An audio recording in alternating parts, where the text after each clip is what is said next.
it's 12:32. This teacher is a little bit late. Okay, so 2 minutes late. Little Simmy Lou is taking a little bit more time than we need, or whatever. Or maybe she does need that time. Sometimes we don't give these kids credit when they really do need more time. So maybe this is just their chance in life to get the time that they need. Anyway, so I am here live streaming for our chapter 2 of Artemis Fowl. Okay, hopefully you're back if you were here yesterday, or if you watched it. I've got crazy hair because I'm not fixing it. Why should I? Why should I fix my hair? I mean, we're all just in the house. But you'll notice the sun is just like creeping in today. It's so beautiful. So we're enjoying the weather. We're going to go on a walk this afternoon. I think we're allowed to do that. I know they said stay in your house, but I think we can go on a walk. I don't know. Guys, if we can't, just tell me. So I won't. I'm going to follow all the rules. But we need to get out, and our backyard is flooded right now. So, okay. Artemis Fowl, okay, is our chapter book. And we read chapter 1 yesterday, and we learned about Artemis. Artemis is really, really smart, we learned. So they are in Ho Chi Minh City in the summer. It's really hot, and they are under cover, kind of doing their thing. They're trying to guess. It's really going to be one of those intense books where you can kind of hang on every day. Okay, chapter 2, translation. The book, he took pictures of it. But what exactly was this goal? What outlandish scheme would involve the blackmailing of an alcohol-addicted sprite? The answer was gold.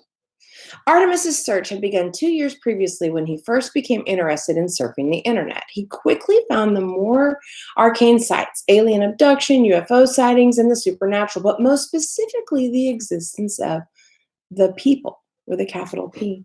Trawling through gigabytes of data, he found hundreds of references to fairies from nearly every country in the world.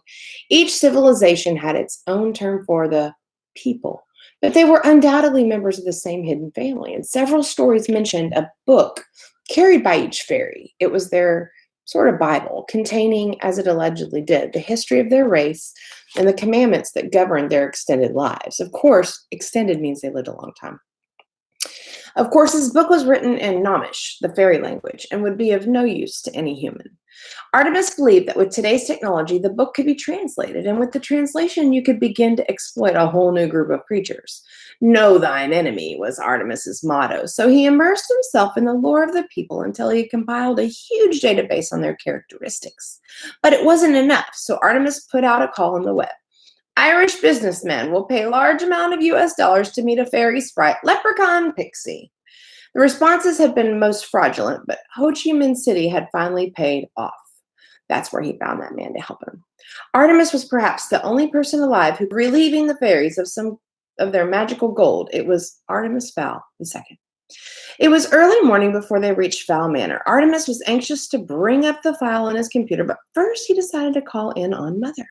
Angeline Fowl was bedridden. She had been since her husband's disappearance.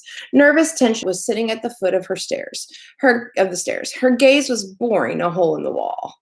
Even the glitter mascara couldn't soften her expression. Artemis had seen that look already, just before Juliet had suplexed a particularly impudent pizza boy. The suplex, Artemis gathered, was a wrestling move. Have you heard of the word suplex? That's a good word. Suplex. If you get a chance to go look that up, go look that up. That might be something you want to use in this time that we're all quarantined. Okay. So the suplex, Artemis gathered, was a wrestling move, an unusual obsession for a teenage girl. But then again, she was, after all, a butler. Problems, Juliet? Juliet straightened hurriedly. My own fault, Artemis. Apparently, I left a gap in the curtains. Miss Fowl couldn't sleep. Muttered Artemis, scaling the oak staircase slowly. He worried about his mother's condition. She hadn't seen the light of day in a long time now. Then again, should she miraculously recover, emerging revitalized from her bedchamber, it would signal the end of Artemis's own extraordinary freedom. It would be back off to school and no more spearheading criminal enterprises for you, my boy. He knocked gently on the arched double doors. Mother, are you awake? Something smashed against the other side of the door. It sounded expensive. Of course I'm awake. How can I sleep in this blinding glare?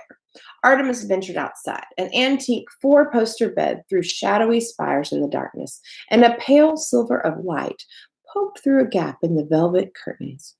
Angeline Fowle sat hunched on the bed, her pale limbs glowing white in the gloom. Artemis, darling, where have you been? Artemis sighed. She recognized him. That was a good sign. School trip, mother, skiing in Austria. Ah, skiing, crooned Angeline. How I miss it. Maybe when your father returns. Artemis felt a lump in his throat. Most uncharacteristic. Yes, perhaps when father returns. Darling, could you close the wretched curtains? The light is intolerable. Of course, mother. Artemis felt his way across the room, weary of the low, level clothes chest scattered around the floor. Finally, his fingers curled around the velvet drapes. For a moment, he was tempted to throw them wide open, and then he sighed and closed the gap. Juliet had been a hardworking and loyal member of the Fowle household for the past 3 years. Time to use mother's absent-mindedness to his advantage. You're right, of course, mother. I've been meaning to do it for some time. Butler has a sister I believe would be perfect for the position. I think I've mentioned her. Juliet. Angeline frowned. Juliet? Yes, the name does seem familiar. Well, anyone would be better than that silly girl we have now. When can she start? I hear things at night. They crawl on the pillows and into my ears. Artemis felt that lump in his throat again. Perhaps we should open the curtains, mother. No, his mother sobbed, releasing him from her grasp. No, because then I could see them too. Mother, please. But it was no use. Angeline was gone. She crawled to the far corner of the bed, pulling the quilt under her chin. Send the new girl. Yes, mother.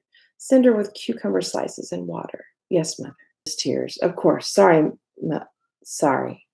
Don't come back here again, or I'll have my husband take care of you. He's a very important man, you know. Very well, mister. Angeline dived for cover beneath the bedclothes. Artemis could still hear her terrified sobs as he descended the marble staircase. That was pretty intense, guys, wasn't it?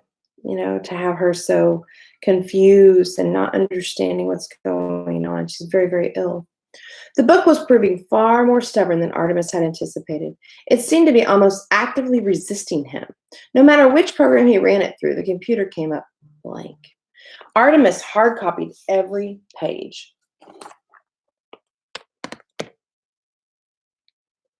Sorry, got distracted by a text message.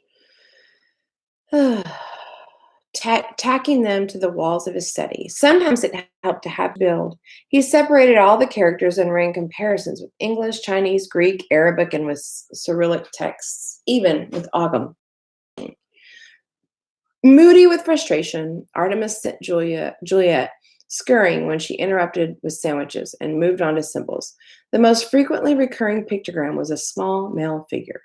Male, he presumed, though with the limited knowledge of the fairy anatomy, he supposed it could be female. A thought struck him. Artemis opened the ancient languages file on his power translator and selected Egyptian. At last, a hint. The male symbol was remarkably similar to the Anubis god representation on Tutankhamun's inner chamber hieroglyphics. This was consistent with his other findings. The first written human stories were about fairies, suggesting that their civilization predated man's own. It would seem that the Egyptians had simply adapted an existing scripture to suit their needs. There were other resemblances, but the characters were just dissimilar enough to slip through the computer's net. This would have to be done manually. Each gnomish figure had to be enlarged, printed, and then compared with hieroglyphs. Artemis felt the excitement of success thumping inside his ribcage. Almost every fairy pictogram or letter had an Egyptian counterpart. Most were universals, such as the sun or birds, but some seemed exclusively supernatural and had to be tailored to fit. The Anubis figure, for example, would make no sense as a dog god, so Artemis altered it to read King of the Fairies. By midnight, Artemis had successfully fed his findings into the Macintosh. All he had to do now was press decode. He did so. What emerged was a long, intricate string of meaningless gibberish. A normal child would have abandoned the task long since. The average adult would probably have been reduced to slapping the keyboard, but not Artemis.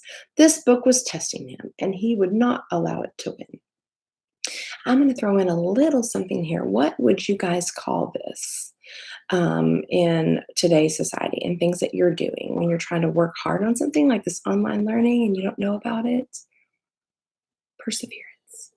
Look up that word, interact with that word, and use that word to apply to your life today, guys, because that is such a good, powerful tool to have is perseverance.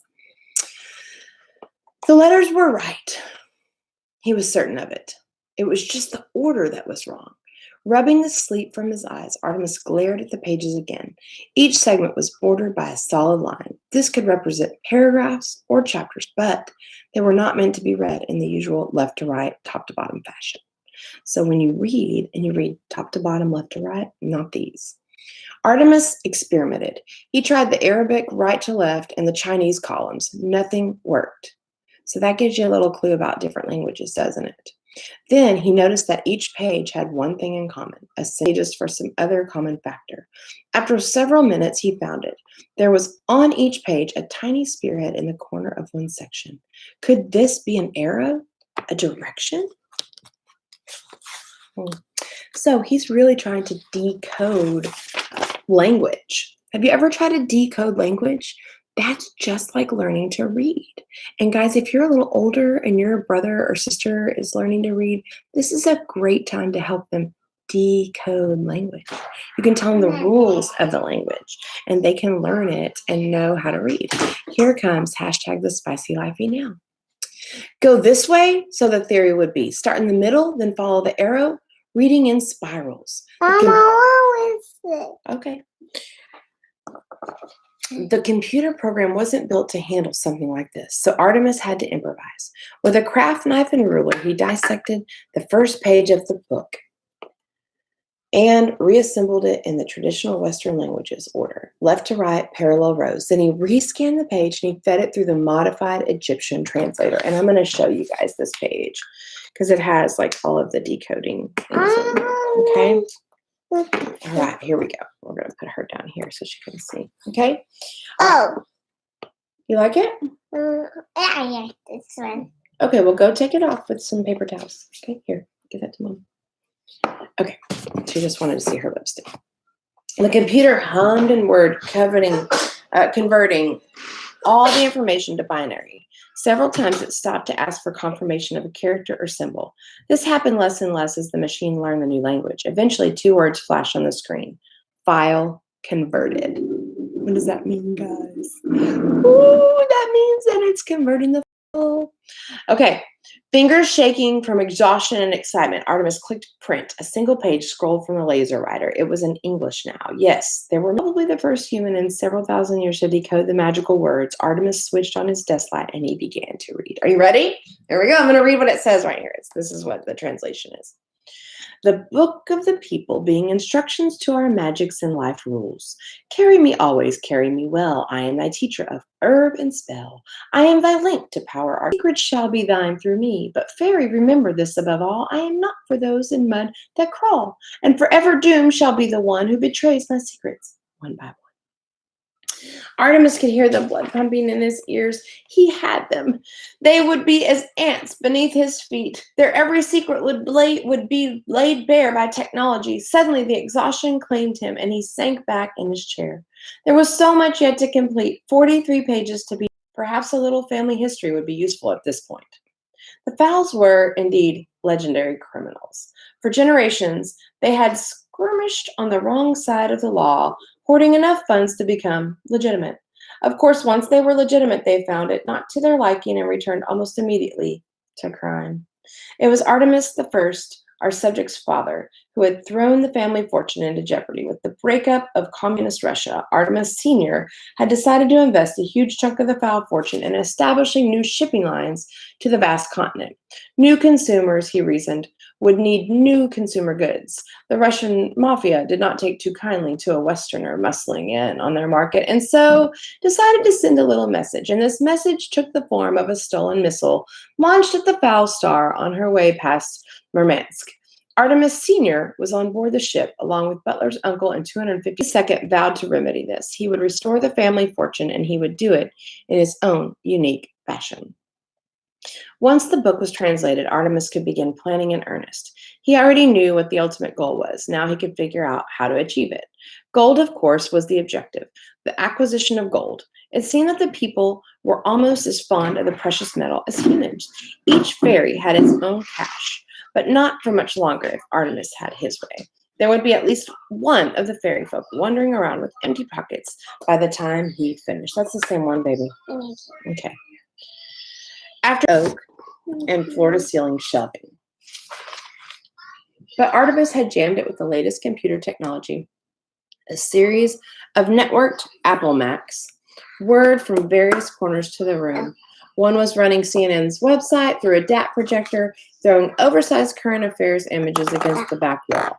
Butler was there already, firing up the hard drives. Shut them all down except the book. I need quiet for this. The manservant started. The CNN site had been running for almost a year. Artemis was convinced that news of his father's rescue would come from there. Shutting it down meant that he was finally letting go. All of them? Artemis glanced at the back wall for a moment. Yes, he said finally, all of them. Butler took the liberty of patting his employer gently on the shoulder just once. Before returning to work, Artemis cracked his knuckles. Time to do what he did best. Plot dastardly acts. All right, there's chapter 2, guys. Wow, that was intense. We learned a lot about their family and that they're criminals and that about Artemis's dad. Okay, so you might just write some notes of things that you think might happen in chapter 3. All right, thanks for joining us. We will see you next time.